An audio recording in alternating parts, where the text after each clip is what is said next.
Hey, thanks for tuning in. I hope this finds you doing well.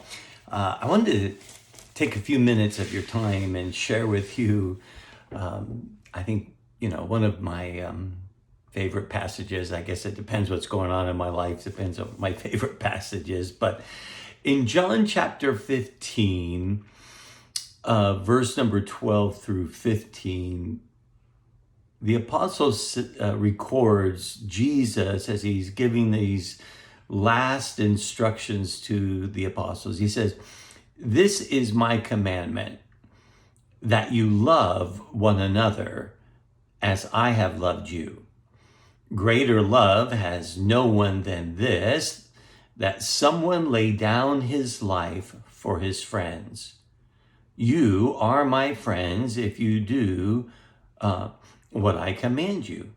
No longer do I call you servants, for the servant does not know what his master is doing, but I have called you friends. For all that I have heard from my Father, I have made known to you." So I wanted you to start the day changing how you think about your relationship with God. Do you see yourself as his friend? He says, man, I've got one commandment. And that commandment is to love as we have been loved. That you love one another as I have loved you. So this is the paradigm of our thinking and our acting and living in the world.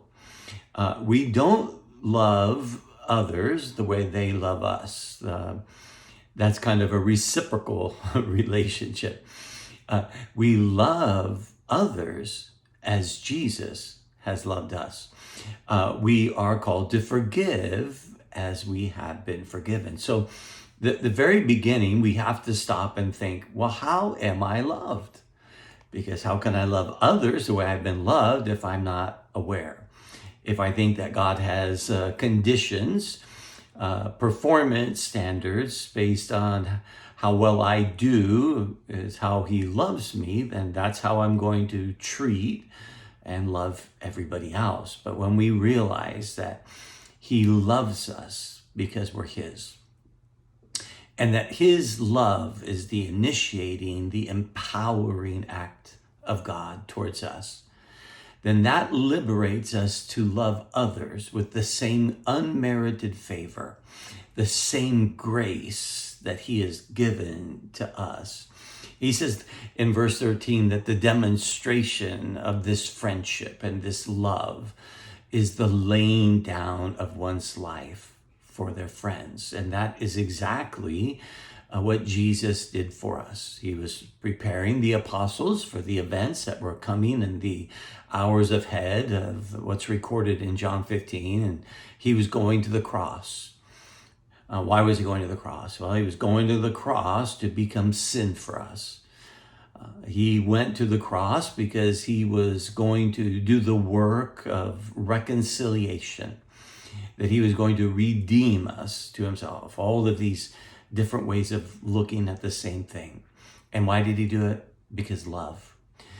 Love drove him to the cross so that we could be in unhindered fellowship with him. And what that love does is transforms how we live in the world. He says, now you're my friends if you do what I command you. And he narrows the commands down to very simple. Love God with all of your being and love your neighbor.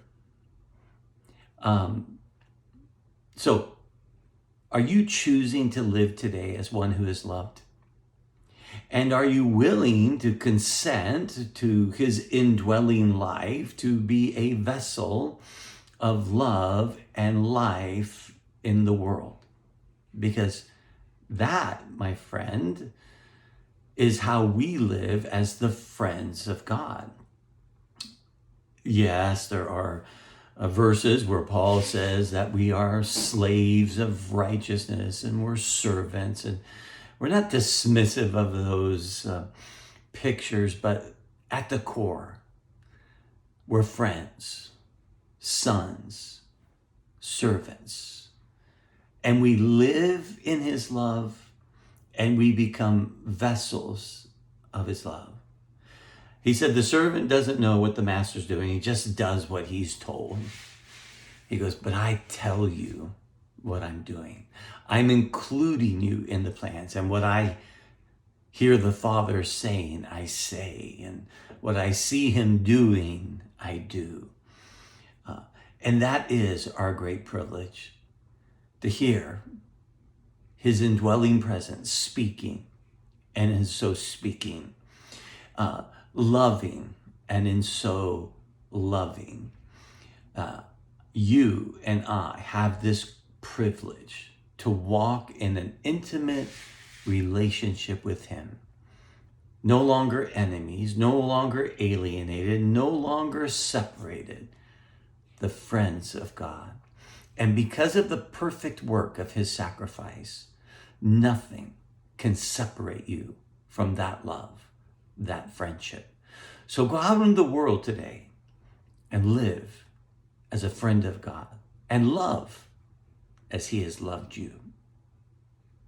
Have a great day. I hope this blesses and encourages you.